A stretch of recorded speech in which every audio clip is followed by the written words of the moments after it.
প্রিয় শিক্ষার্থী, আসসালামু আলাইকুম। আজ আমি শিক্ষার্থীদেরকে নিয়ে কিছু কথা বলবো।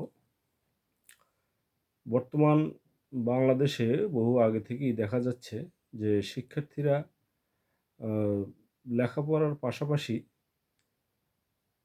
অন্যদিকে বেশি ঝুঁকিয়ে পড়ছে। মাদকাসক্ত, ইউটিউব, ফেসবুক, চ্যাটিং, মোবাইল আসক্তি, এসব আসক্তিতে ধীরে, ধীরে চলে যাচ্ছে।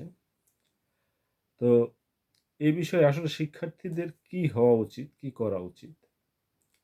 একজন শিক্ষার্থী স্কুলে কি করবে? তাদের শিক্ষা গ্রহণের উদ্দেশ্য কী? আমার মতে শিক্ষার্থীদের উদ্দেশ্য হলো শিক্ষা অর্জন করা, পাশাপাশি শিক্ষাকে ভবিষ্যতে কাজে লাগিয়ে জীবন, দেশ তথা সার্বিকভাবে সমাজের উন্নয়নে নিজেরকে একটা ভূমিকায় রাখা। আমার মতে শিক্ষক হলো একটা প্রশিক্ষণ সময়, যা ভবিষ্যৎ জীবনে প্রস্ফুটিত হবে।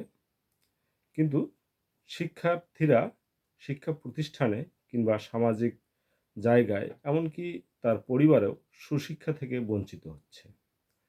তারা নৈতিকতার দিক দিয়ে অনেক ক্ষেত্রেই অবক্ষয়ের দিকে চলে যাচ্ছে। আমার মতে student life is the training period for future life. অর্থাৎ ভবিষ্যৎ জীবনে সে কী করবে, তার চলাফেরা, স্বভাব, চরিত্র, নৈতিকতা সবকিছু শিখবে সে শিক্ষা প্রতিষ্ঠান থেকে বা শিক্ষার মাধ্যমে। কিন্তু আসলে তারা কি তা শিখছে? তাদের শেখার পিছনে যে ভূমিকা অভিভাবকদের কিংবা শিক্ষকদের কিংবা সমাজের, সেই পরিবেশ কি তাদেরকে সেইভাবে শিখতে দিচ্ছে? আমার মতে অনেকখানি বাধা সম্মুখীন হচ্ছে তারা।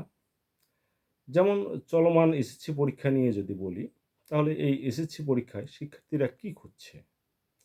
তারা প্রথমতই চিন্তা করে তাদের সিটটা ভালো জায়গায় হবে কিনা, তাদের সিটের আশপাশে ভালো শিক্ষার্থী থাকবে কিনা, পরীক্ষার হলে তারা সুযোগ সুবিধা অর্থাৎ আ অবৈধ সুযোগ সুবিধাগুলো পাবে কিনা?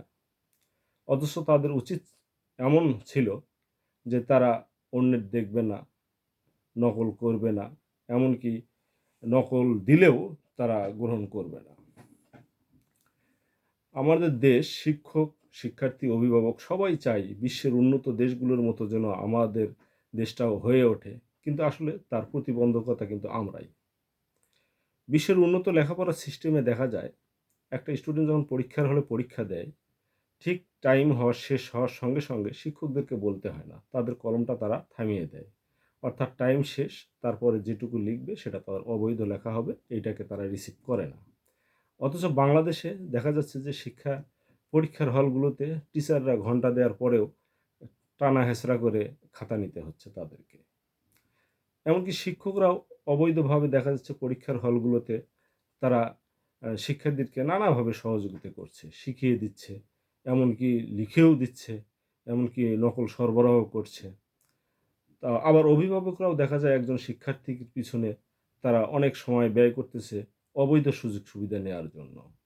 তারা পরীক্ষার হলের কোন শিক্ষক পড়ছে তাদের সাথে শিক্ষার্থীর পরিচয় করে দেয়া, কিংবা আ ছাত্রটার যেন একটু সুবিধা পায়, এমনকি নকল সরবরাহ পর্যন্ত অনেক অভিভাবকরা করছে। সবাই না, বেশিরভাগ শিক্ষক, অভিভাবক এইসব দুর্নীতির সাথে জড়িত।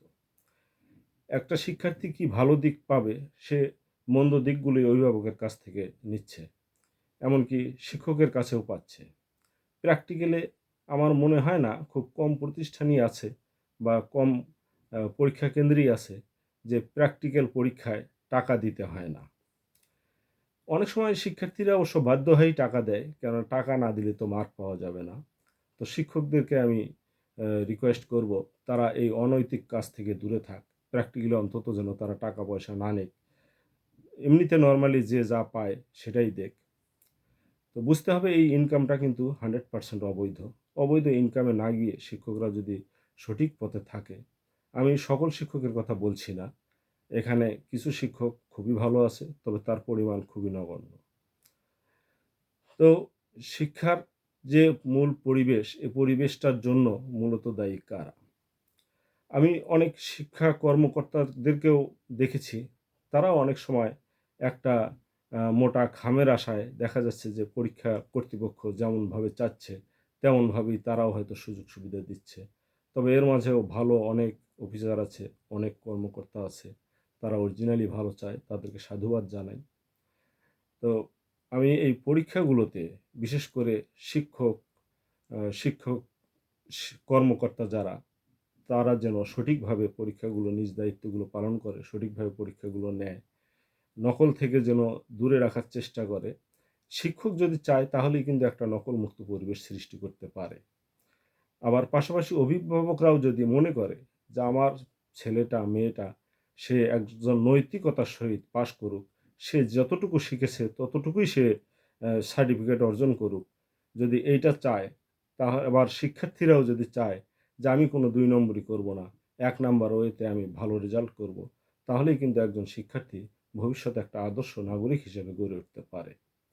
তাই আসুন আমরা সবাই মিলে, বিশেষ করে আমি বলব অভিভাবক শিক্ষকদেরকে, আমরা ছেলেদেরকে এই ছোটবেলা থেকে তাদেরকে ২ নাম্বার কাজে সহযোগিতা না করে বরং অসহযোগিতা করি এবং তাদেরকে স্পৃহা জাগাই যে নৈতিকতার সাথে ভালো দিকগুলো তারা যেন অর্জন করে।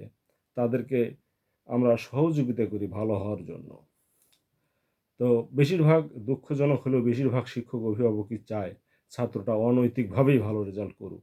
এই চাওয়াটা আসলেই একটা দেশের জন্য, একটা জাতির জন্য, একটা সমাজের জন্য খুবই ক্ষতিকর। তাই আসুন সম্মিলিতভাবে আমরা একটা সুন্দর সমাজ, সুন্দর দেশ, ভবিষ্যতে সুন্দর নাগরিক গড়ে তোলার জন্য যে ভূমিকা আমাদের নিতে হবে, সেই সঠিক ভূমিকাটাই যেন আমি নেই। সবার কাছে এই প্রত্যাশা করি। আজকের জন্য আল্লাহ হাফেজ।